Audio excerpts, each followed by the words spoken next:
4월 30일 새벽 기도의 말씀입니다. 오늘은 시편 104편 19절로 35절입니다. 여호와께서 달로 절기를 정하시며 해는 그 지는 때를 알도다. 주께서 흑암을 지어 밤이 되게 하시니 살림의 모든 짐승이 기어 나오나이다. 젊은 사자들은 그들의 먹이를 쫓아 부르짖으며 그들의 먹이를 하나님께 구하다가 해가 돋으면 물러가서 그들의 굴 속에 눕고 사람은 나와서 일하며 저녁까지 수고하는도다. 여호와여, 주께서 하신 일이 어찌 그리 많은지요. 주께서 지혜로 그들을 다 지으셨으니 주께서 지으신 것들이 땅에 가득하니이다. 거기에는 크고 넓은 바다가 있고 그 속에는 생물 곧 크고 작은 동물들이 무수하니이다. 그곳에는 배들이 다니며 주께서 지으신 리워 야단이 그 속에서 노나이다. 이것들은 다 주께서 때를 따라 먹을 것을 주시기를 바라나이다. 주께서 주신즉 그들이 받으며 주께서 손을 펴신즉 그들이 좋은 것으로 만족하다가 주께서 낯을 숨기신즉 그들이 떨고 주께서 그들의 호흡을 거두신즉 그들은 죽어 먼지로 돌아가나이다. 주의 영을 보내어 그들을 창조하사 지면을 새롭게 하시나이다. 여호와의 영광이 영원히 계속할지며 여호와는 자신께서 행하시는 일들로 말미암아 즐거워하시리로다. 그가 땅을 보신즉 땅이 진동하며 산들을 만지신즉 연기가 나는도다. 내가 평생토록 여호와께 노래하며 내가 살아있는 동안 내 하나님을 찬양하리로다. 나의 기도를 기쁘게 여기시기를 바라나니 나는 여호와로 말미암아 즐거워하리로다. 죄인들을 땅에서 소멸하시며 악인들을 다시 잊지 못하게 하시리로다. 내 영혼아 여호와를 송축하라. 할렐루야. 아멘. 시편 104편 우리가 읽은 오늘 말씀은 하나님의 창조 사역을 노래하는 그러한 시입니다. 창세기 1장에 보면 하나님이 일곱째 날 동안 7일 동안 창조를 완성하시는데 특별히 네 번째 날은 큰 광명체와 작은 광명체를 만들었어요. 해와 달. 그것이 이제 오늘 본문 19절부터 시작되어서 마지막 절까지 다섯째 날, 여섯째 날 이렇게 하나님의 창조 사역을 노래하고 있습니다.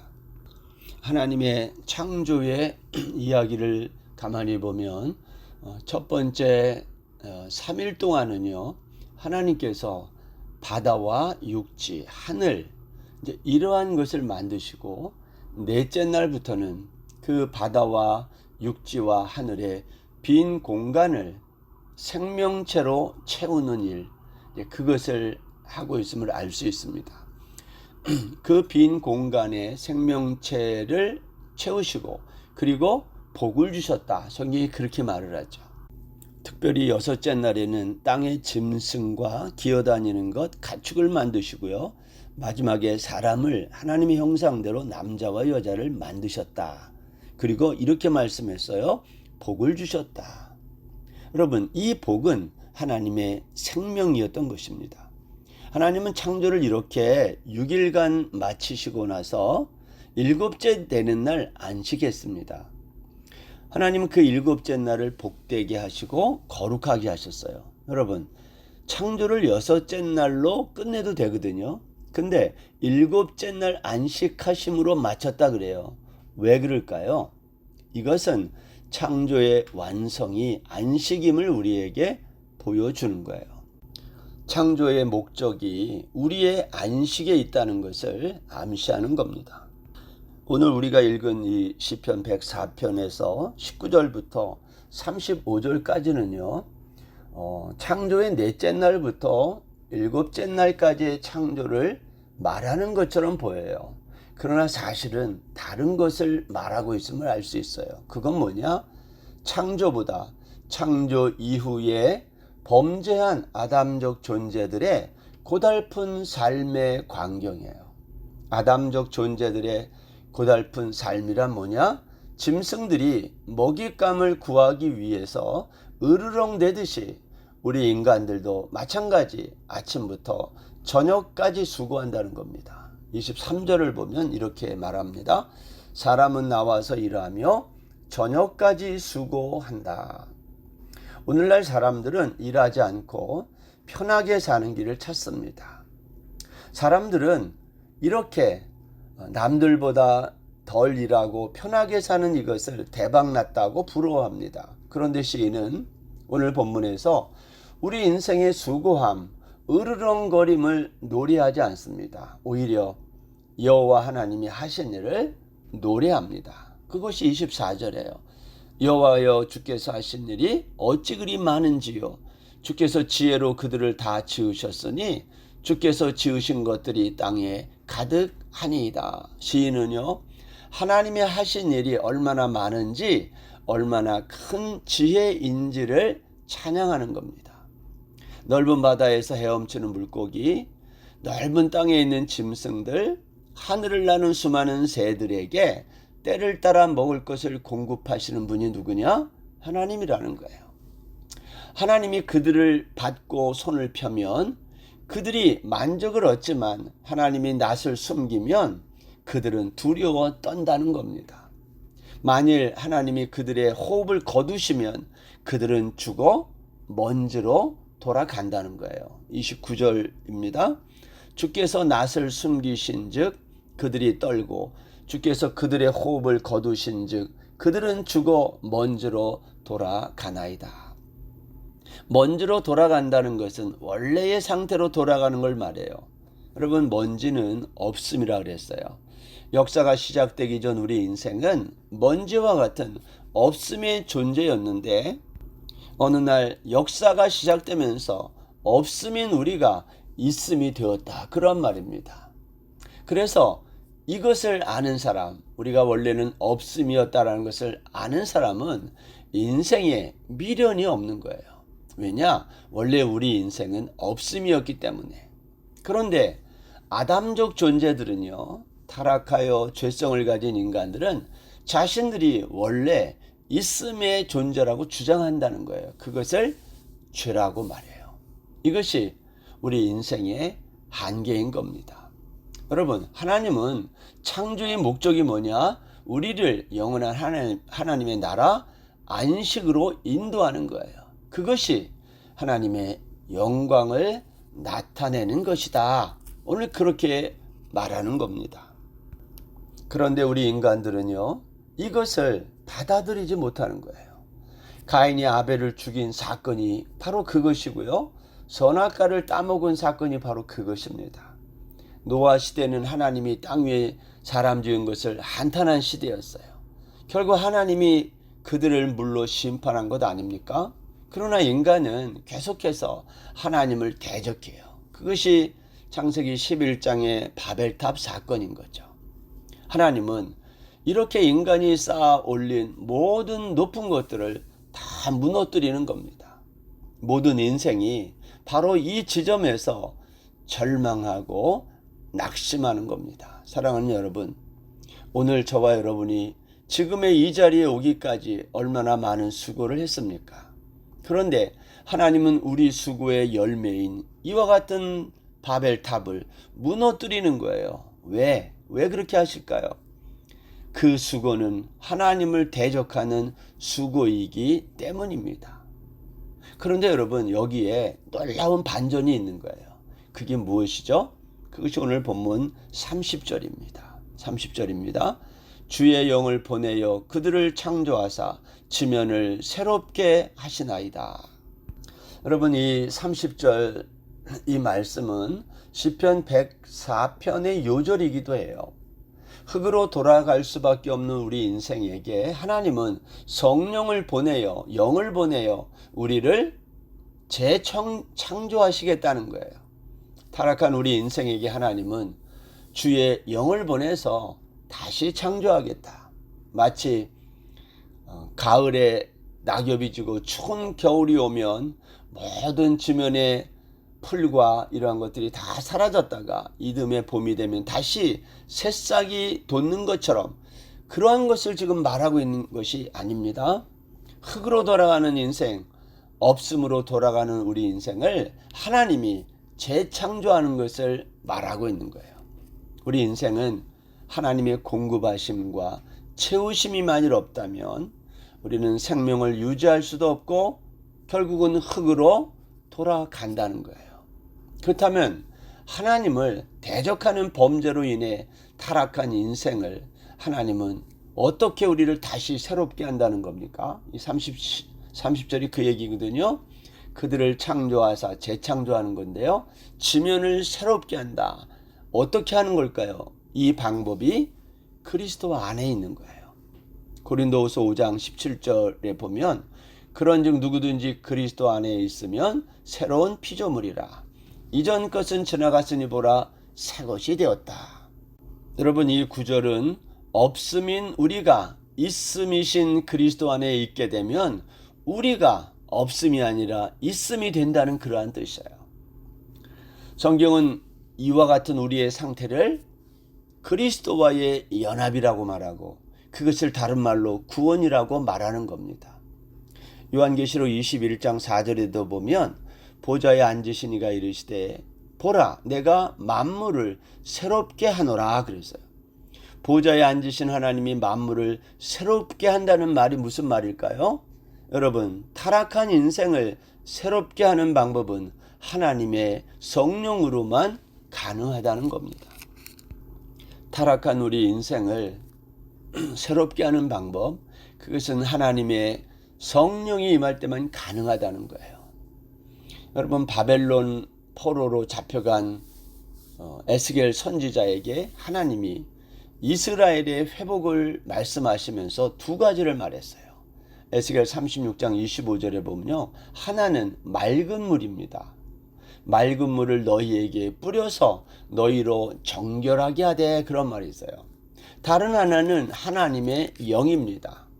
27절에 보면 또 내 영을 너희 속에 두어 너희로 내 율례를 행하게 하리니. 맑은 물과 하나님의 영. 하나님은 이 두 가지를 통해서 우리를 새롭게 한다는 거예요. 여기 맑은 물이란 진리의 말씀을 말합니다. 하나님은 우상 숭배로 오염된 우리를 정결하게 하는데 하나님의 말씀으로 한다는 거예요.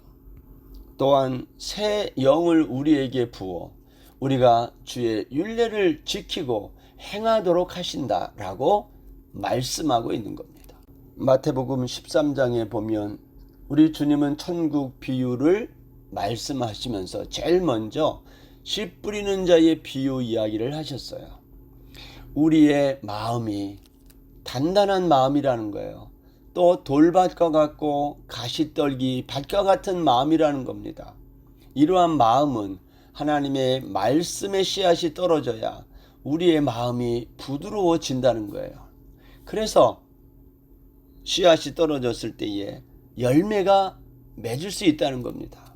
여러분, 우리의 단단한 마음, 돌밭과 같은 마음, 가시떨기 밭과 같은 그러한 우리의 마음은요, 진리의 말씀이 우리 마음의 밭에 떨어질 때에 이게 부드러워지는 거예요.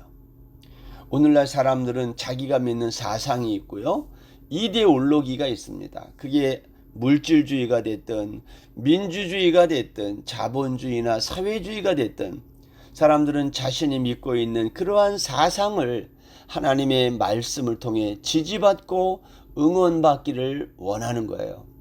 여러분, 그러한 자세로 하나님의 말씀을 듣는다면 그 사람은 하나님의 말씀으로 은혜를 받겠습니까? 자기 생각과 사상으로 무장했기 때문에 어떠한 설교를 들어도 그들은 말씀이 들리지 않는 거예요. 마치 바벨탑을 무너뜨리려고 하는데 하나님은 그 사람은 바벨탑을 남들보다 더 높이 더 빨리 쌓고 싶은 겁니다. 정반대로 가는 거예요. 그런 사람들은 하나님의 말씀의 진리가 그의 마음 속에서 그의 마음을 새롭게 할 수 없다는 겁니다. 그래서 하나님은 하나님께서 원하시는 이 재창조의 역사에 사람들이 거부할 때에 그들을 심판하는 거예요. 여기 오늘 32절 말씀해 보세요. 그가 땅을 보신즉 땅이 진동하며 산들을 만지신즉 연기가 나는도다. 하나님은 흙으로 돌아갈 저주 아래 놓인 우리 인생을 재창조하고 그 일을 통해 영광 받으시기를 원하지만 사람들이 그 정반대로 나갈 때에 하나님은 그들을 심판한다는 거예요. 하나님의 임재를 말하는 겁니다. 재창조는 동시에 심판을 의미한다는 말입니다. 히브리서 12장 26절에 가면요, 히브리서 기자는 종말의 날에 하나님의 임재를 시내산에 강림하는 모습과 좀 다르게 얘기해요. 히브리서 12장 26절입니다. 그때에는 그 소리가 땅을 진도하였거니와 이제는 약속하여 이르시되 내가 또 한 번 땅만 아니라 하늘도 진동하리라 하셨느니라. 시내산에 하나님이 강림하실 때는 땅만 진동했어요. 그런데 이제는 땅만 진동하는 것이 아니라 하늘도 진동한다. 이 말은 이제는 역사의 종말이라는 겁니다. 역사의 종말에는요, 그리스도가 재림하실 때 땅만이 아니라 하늘도 진동한다는 겁니다. 여러분, 땅과 하늘이 다 흔들리면 어떻게 되는 거죠? 다 무너지는 거예요. 왜 땅과 하늘을 다 흔들어 무너뜨리실까요? 하나님은 하늘과 땅 전부를 다 흔들어도 흔들리지 않고 남는 것, 그것만 남기시고 다 무너뜨리겠다는 거예요. 여러분, 다 흔들리고 무너질 때에 무너지지 않고 흔들어도 흔들리지 않고 남는 게 뭐겠어요? 하늘과 땅이 흔들려 다 무너지고 사라진다. 그것은 인간이 세워놓은 모든 바벨탑들이, 인간이 자랑하는 모든 유산과 업적들은 다 무너지고 사라진다는 거예요. 남을 수 있는 것이 없다는 말입니다. 여러분, 오늘 본문 36절에 보면 땅과 하늘이 흔들리면 사라지는 게 뭔지를 정확하게 이렇게 얘기했어요. 36절, 죄인들을 땅에서 소멸하시며 악인들을 다시 잊지 못하게 하시리로다. 무엇이 사라지는 거예요? 하늘과 땅이 흔들리면 죄인들과 악인들이 다 사라진다는 거예요. 하나님이 그들을 다 심판한다는 말 아닙니까? 사랑하는 여러분, 시인은 창조 이후에 죄로 인해 고통받고 신음하는 인생의 모습을 짐승들의 으르렁거림에서 찾았어요. 남보다 좀 더 많이 갖기 위해, 남들보다 더 많이 먹기 위해 서로에게 으르렁거리는 이 아담적 존재들의 삶의 고통을 바라본 거예요. 그러나 지면을 새롭게 하시는 하나님의 재창조를 바라보면서 자신은 영원토록 여호와를 노래하고 찬양하겠다고 다짐하는 겁니다. 여러분, 하나님이 오늘 우리에게 오셔서 땅과 하늘을 흔든다면 우리가 가진 것 가운데 흔들리지 않고 남을 수 있는 것은 무엇일까요? 그때 남는 것이 진짜입니다. 나머지는 다 가짜예요.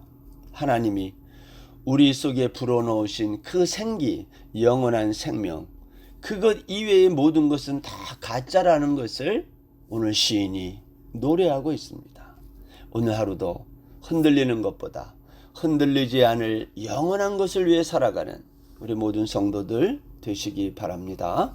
기도하겠습니다. 하나님, 역사의 종말에 하늘과 땅이 흔들릴 때에 다 흔들려도 사라져도 흔들리지 않고 남아있는 영원한 생명을 붙들고 오늘도 그 생명을 위해 하루를 사는 이 말씀을 듣는 주의 백성들 다 되게 하여 주옵소서. 예수님의 이름으로 기도드립니다. 아멘. 오늘 하루도 평안하세요.